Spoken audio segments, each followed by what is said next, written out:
My friends, welcome back to the channel Ashish sir. आज के इस वीडियो में हम बात करने वाले हैं डायरेक्ट टैक्स के। Direct tax BCom, MCom, BBI, BAF, BMS and other courses को भी है। अगर आपको डायरेक्ट टैक्स में एटीकेटी भी है तो भी आप ये वीडियो रिफर कर सकते हैं। रेगुलर स्टूडेंट्स भी इसको रिफर कर सकते हैं, आइडॉल के स्टूडेंट भी इसे रिफर कर सकते हैं, क्योंकि डायरेक्ट टैक्स का पोर्शन सभी को सेम ही होता है। आज के इस वीडियो में हम बात करने वाले हैं chapter number 1, that is residential status की बात करेंगे। रेसिडेंशियल स्टेटस क्या होता है आपको डिटेल में मैं बताने की कोशिश करूंगा। रेसिडेंशियल स्टेटस, अब मेरे को एक बात बताइए, क्या कभी आपने रेसिडेंशियल स्टेटस का नाम सुना था? आज टीवाई में आने से पहले अगर आपने रेसिडेंशियल स्टेटस का नाम इससे पहले सुना था तो आपको समझ में आएगा। रेसिडेंशियल मतलब होता है रहीवासी, यानी वो अगर देश में रहता है, वो किसी कॉलोनी में रहता है तो उसको रेसिडेंशियल बोलते हैं। ये रेसिडेंशियल है हमारे एरिया का। तो उसी तरीके से भारत में रहने वाले लोगों को हम कहते हैं रेसिडेंशियल।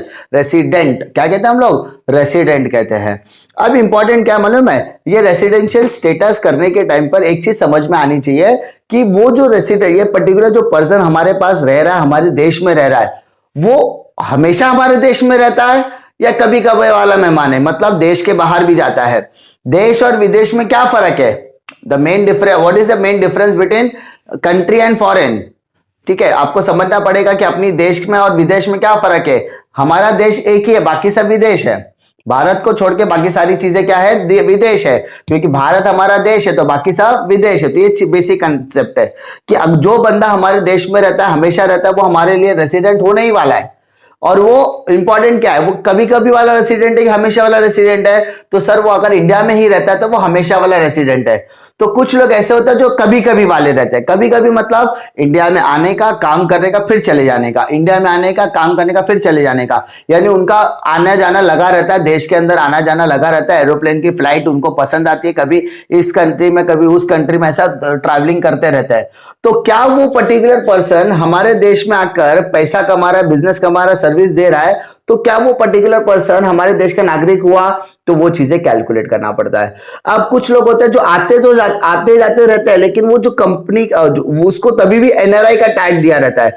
तो ये एनआरआई होता कौन है? एनआरआई का मतलब था नॉन रेसिडेंट ऑफ इंडिया, जो भारत का रहवासी नहीं है। तो हम कैसे बोल सकते हैं कि वो भारत का रहवासी नहीं है? तो इन दैट केस हमें रेसिडेंशियल स्टेटस बहुत ज्यादा रोल प्ले करता है। रेसिडेंशियल स्टेटस एक कंडीशन देता है कि रेसिडेंशियल स्टेटस कहता है कि या तो वो भारत का नागरिक होगा या तो वो भारत का नागरिक नहीं होगा। यानी रेसिडेंशियल स्टेटस दो तरीके के होते हैं, एक होता है रेसिडेंट, दूसरा होता है नॉन रेसिडेंट। एक होता है रेसिडेंट, दूसरा होता है नॉन रेसिडेंट। अगर आप भारत के रहवासी हो तो आप रेसिडेंट हो गए, और अगर आप भारत के रहवासी नहीं हो तो आप नॉन रेसिडेंट हो गए। सिंपल सी बात है। तो अब भारत के रहवासी हो या भारत का रहवासी नहीं हो, भारत का नागरिक हो, भारत का नागरिक नहीं हो, ये कैसे पता चलेगा? जब आपको कहा जाएगा बेसिक कंडीशन सेटिस्फाई करने के लिए। अरे बाप रे सर, ये बेसिक कंडीशन क्या होता है? तो सर ये बेसिक कंडीशन ही मैं आपको एक्सप्लेन करने वाला हूं। ठीक है, सबसे पहले हम लोग इस चरण सीमा पे आते हैं कि बेसिक कंडीशन होता क्या है। तो सॉरी, सबसे पहले हम लोग बात करते हैं बेसिक कंडीशन की। What is my basic condition? Basic condition का एग्जैक्ट मतलब होता है कि हमारे देश में रहने वाले नागरिक भारत का नागरिक है या भारत का नागरिक नहीं, यानी देश के अंदर रहने वाला रहवासी, देश के अंदर रहने वाला नागरिक भारत का है या भारत का नहीं है। तो बेसिक कंडीशन क्या कहता है कि a person who satisfies one of the basic condition, ऐसा इंसान जो बेसिक कंडीशन में one of the basic condition, दो कंडीशन दी है, उस दोनों कंडीशन में से अगर एक कंडीशन वो सेटिस्फाई करता है, one of the basic condition, a person who satisfy one of the basic condition to B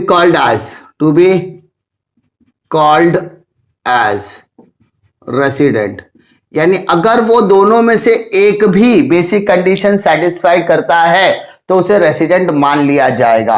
तो इसीलिए तो to become a resident, to become a resident,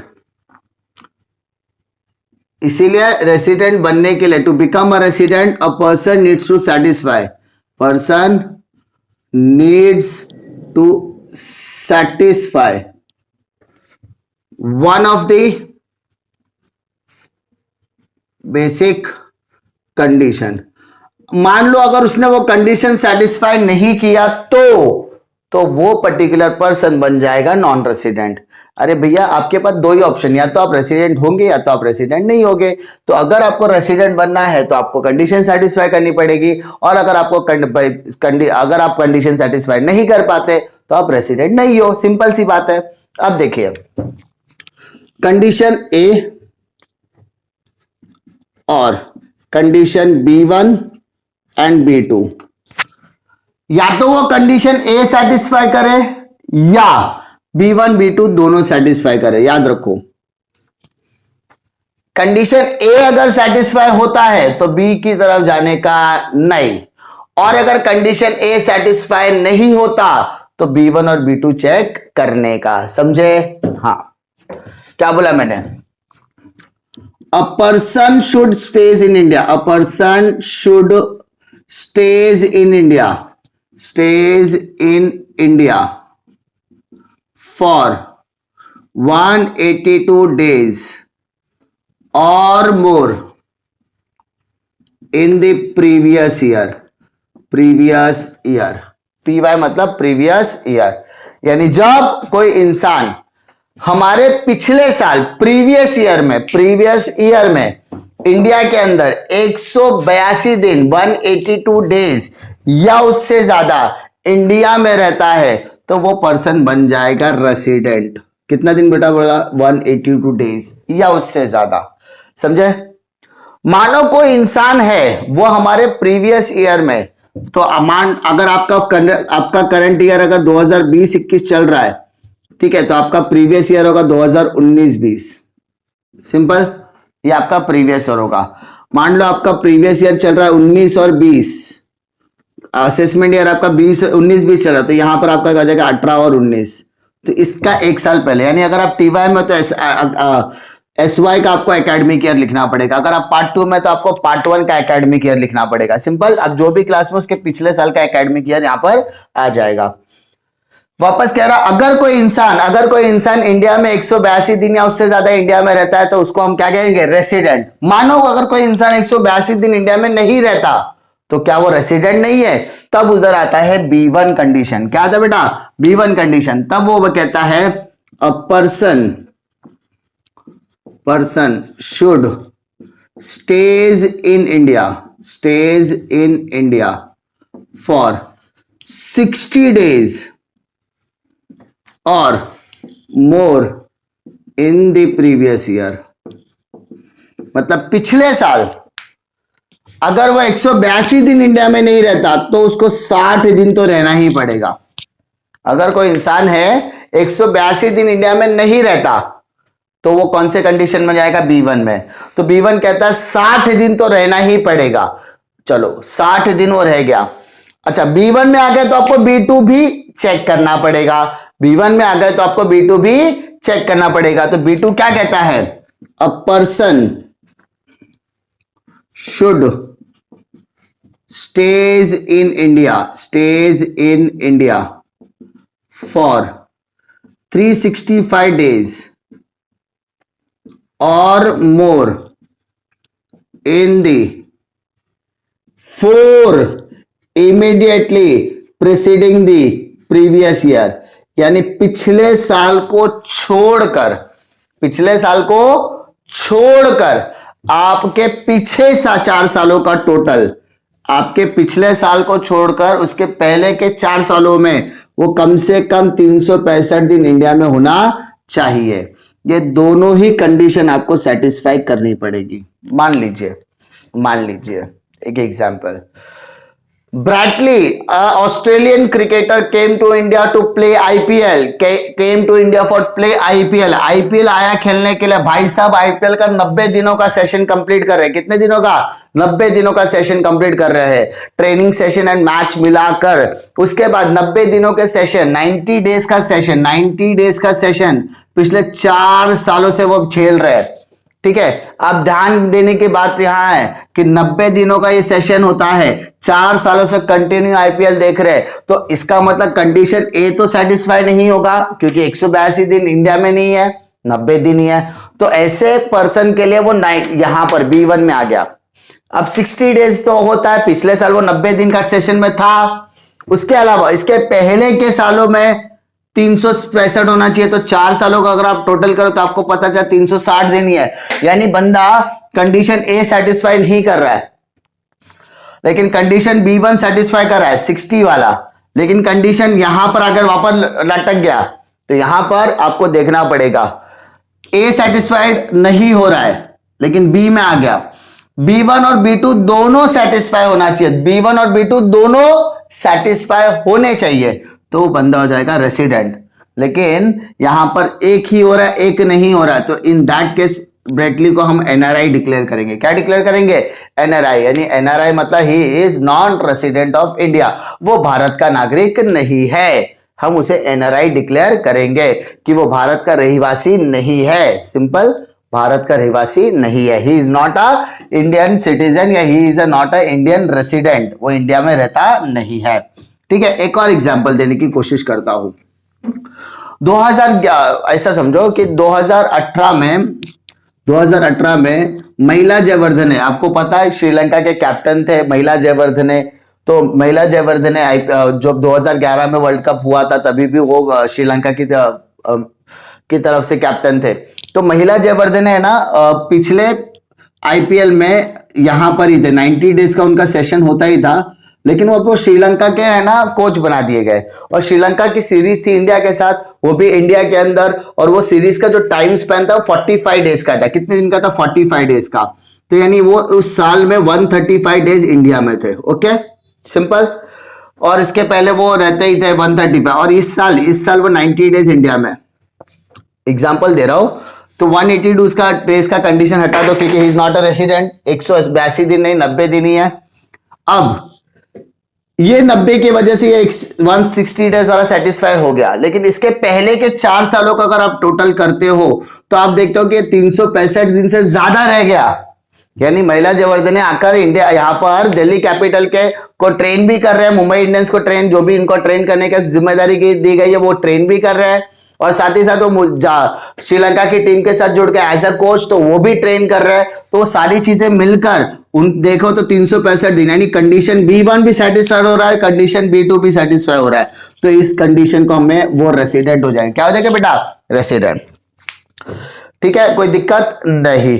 एक लास्ट एग्जांपल देता हूं, जॉन्टी रोड्स का नाम आपने सुना होगा। Jonty Rhodes south African players है, ठीक है। वो इंडिया में मुंबई इंडियंस की तरफ से फील्डिंग कोच है, सब कुछ है।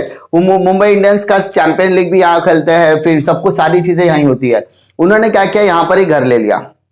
वो बोलते हैं कि बाद मुझे 6 से 7 महीना तो यहाँ ही रहना पड़ता है। तो उन्होंने क्या किया मालूम है, यहाँ पर घर ले लिया। अब वो तकरीबन 200 से ज्यादा दिन इंडिया में रहते हैं, और बाकी के दिन वो आउट ऑफ टूर रहते हैं। आईपीएल वगैरह सब यहाँ ही खेलना होता है।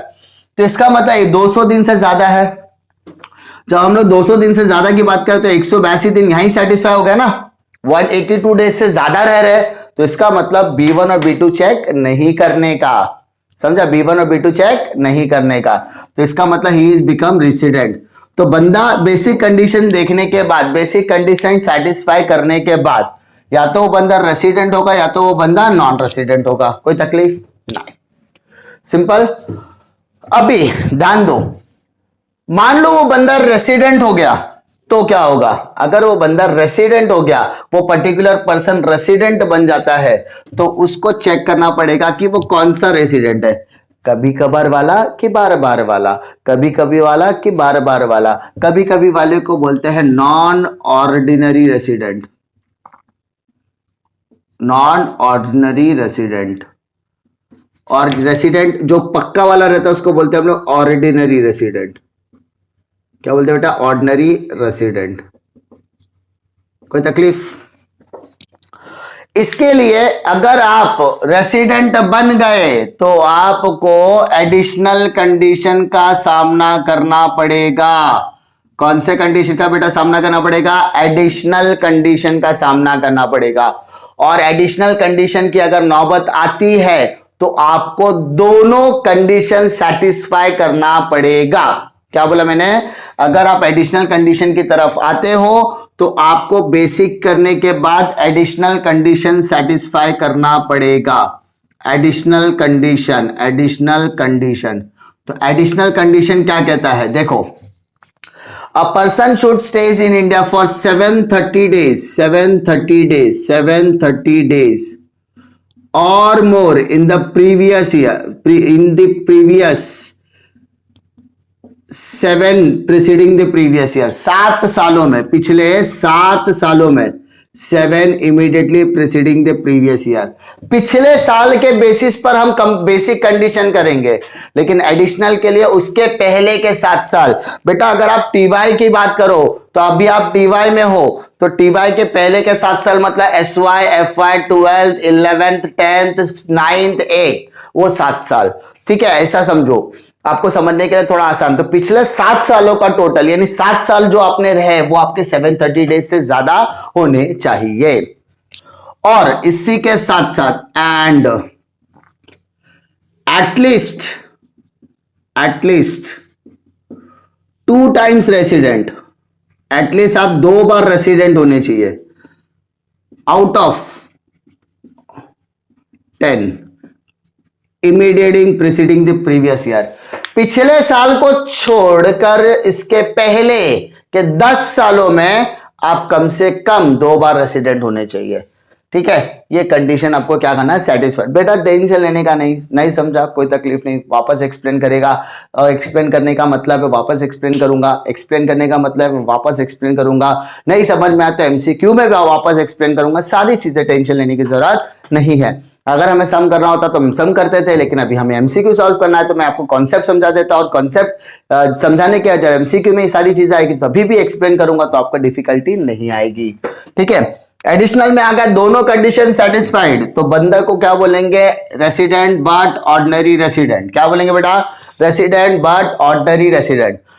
दोनों condition unsatisfied, resident but non ordinary resident. एक सेटिस्फाई एक unsatisfied, resident but not ordinary resident. वापस बता रहा हूं, मेरा बेसिक सेटिस्फाई तो बंदा बन गया रेसिडेंट, सिंपल। अब इसके सामने आता है कि एडिशनल चेक करना है। एडिशनल में दोनों कंडीशन सेटिस्फाइड तो रेसिडेंट बट ऑर्डिनरी रेसिडेंट, दोनों unsatisfied resident but non ordinary resident, एक सेटिस्फाइड एक unsatisfied resident but non ordinary resident, simple ऐसा। ठीक है, अब ये सारी चीजें तो हो गई, कंडीशन तो हमको कहीं ना कहीं समझ में आ गई। ये कुछ चीजों पर एक्सेप्शन भी लगेगा। एक्सेप्शन का मतलब होता है रेसिडेंशियल स्टेटस में कुछ लोगों को एक्सेप्शन मिलेगा। किनको? तो देयर आर 3 पर्सन्स, 3 लोग हैं जिनको एक्सेप्शन मिलेगा। A person of Indian origin, person of Indian origin. Sir person of Indian origin का मतलब क्या? एक इंसान है असेसी, असेसी मतलब टैक्स पेयर। एक इंसान है असेसी, वो टैक्स पेयर है। इस भाई साहब की उत्पत्ति हो गई उनके मदर और फादर से, मम्मी और पापा। उनके पापा की उत्पत्ति उनके पापा बस मम्मी से हुई और इनके मम्मी की उत्पत्ति उनके मम्मी पापा से हुई, तो हम इसको ग्रैंड फादर ग्रैंड मदर बोलेंगे और इनको ग्रैंड पा एंड ग्रैंड माँ बोलेंगे, ग्रैनी बोलते हैं जिसको हम लोग नानी नाना दादा दादी। तो ये जो असेसी है, इस असेसी के खानदान में 6 लोग देखने का, सिर्फ 6 लोग, चाचा चाची काका काकी नाना नानी दादा दादी नहीं देखने का, सॉरी काका काकी नाना नानी और दादा, इसमें देखना है दादा दादी नाना नानी, ये 6 लोग, मम्मी पापा दादा दादी नाना नानी, ये 6 लोग। ये 6 लोग के अलावा किसी को देखने का नहीं, चाचा चाची काका काकी मामा मामी, दूर का रिश्तेदार, मौसा मौसी, कुछ नहीं देखने का। इसमें सिर्फ 6 लोग आएंगे। Mother, father, grandfather, grandmother, granny, grandpa, नाना नानी, दादा दादी, मम्मी पापा, ये 6 में से अगर एक इंसान भी इंडिया में पैदा हुआ होगा या बिफोर इंडिपेंडेंस इंडिया में पैदा हुआ होगा तो भी उसे इंडियन ओरिजिन मान लिया जाएगा। क्वेश्चन में दिया होता है, ढूंढने की जरूरत नहीं है। इंडियन ओरिजिन वर्ड दिखा तो। उसके बाद a member of crew ship, मतलब पानी का जहाज, मालूम है ना, कुछ लोग पानी के जहाज में काम करते हैं। वो भारत पिक्चर देखा था सलमान खान, हाँ, वो क्रू शिप। अगर वो क्रू शिप में काम करता है तो भी वो इंडियन एक्सेप्शन क्राइटेरिया में आएगा। और a person leaves India for job, अगर कोई इंसान इंडिया छोड़कर जा रहा है किसी और देश में जॉब करने के लिए तो भी वह एक्सेप्शन में आएगा। सर ये एक्सेप्शन का मतलब क्या होता है? ये एक्सेप्शन का मतलब होता है कि अगर हमें ये किसी भी सम के अंदर ये 3 वर्ड दिख गए तो उनके लिए सिर्फ एक ही चीज है, 182 डेज। उनके पास एक ही ऑप्शन है, वो भी कहां पर? बेसिक कंडीशन में। उन्हें एक ही कंडीशन का सामना करना है, 182 दिन। अगर कोई इंडियन ओरिजिन का बंदा है उसको 182 डेज का ही कंडीशन। एक्चुअली रूल ऐसा है कि 60 डेज, ऐसा the basic condition of 60 days should be replaced by 182 days in the previous year. यानी बेसिक कंडीशन में जो 60 दिन है उसको रिप्लेस कर दिया जाएगा 182 डेज से। लेकिन शॉर्टकट में अगर कहा जाए तो अगर पर्सन इंडियन ओरिजिन है तो उसके लिए सिर्फ पहला ही कंडीशन है। अगर बंदा क्रूज शिप में जा रहा है तो भी उसको 182 दिन का सेटिस्फाइड करना होगा। अगर कोई इंसान जो इंडिया छोड़कर जा रहा है जॉब करने के लिए तो भी वो बंदे को 182 डेज। अच्छा, वो 182 दिन के अंदर अगर इंडिया में रहता है तो non resident, simple non resident. लेकिन अगर ये एक्सेप्शन में आता है तो उसको 182 दिन के कंडीशन को ही सेटिस्फाई करना पड़ेगा। ठीक है, उम्मीद करता हूं कि एक कोशिश किया कि मैंने आपको पूरा का पूरा समरी दे दिया। रेसिडेंशियल स्टेटस होता है क्या है, कॉन्सेप्ट क्या होता है, क्या बेसिक कंडीशन होता है, क्या एडिशनल कंडीशन होता है और क्या एक्सेप्शंस होते हैं। आपको इसी के बेसिस पर क्वेश्चंस पूछे जा सकते हैं। उम्मीद करता हूं कि आपको ये वीडियो पसंद आएगा। अगर पसंद आता तो लाइक करो, दोस्तों में जरूर शेयर कीजिए। मेरे एफर्ट को अप्रिशिएट करने के लिए लाइक, शेयर और सब्सक्राइब तो बनता है। दोस्तों में अपने दोस्तों को मैं जरूर शेयर कीजिए कि इसी तरीके के वीडियोस आगे भी आते रहेंगे। प्लीज सर के चैनल को सब्सक्राइब कीजिए क्योंकि वो हमें पूरा syllabus short period of time में देने की कोशिश करेंगे विद एमसीक्यू। तो हमारी प्रिपरेशन कहीं ना कहीं हमें सिर्फ कॉपरेट करना है सर के साथ, बस बाकी सारी चीजें तो सर संभाल लेंगे। हमें सिर्फ उनके नक्शे कदम पर चलना है, लेक्चर्स उनके फॉलो करना है और डाउट्स निकाल कर रखने की कोशिश करनी है ताकि हम एमसीक्यू सॉल्व करने पे हमारे वो भी डाउट्स क्लियर हो जाए। उम्मीद करता हूं कि आपको ये वीडियो पसंद आएगा। मिलता हूं मैं आपको अगले वीडियो में एक और नई लेक्चर के साथ। तब तक के लिए जय हिंद।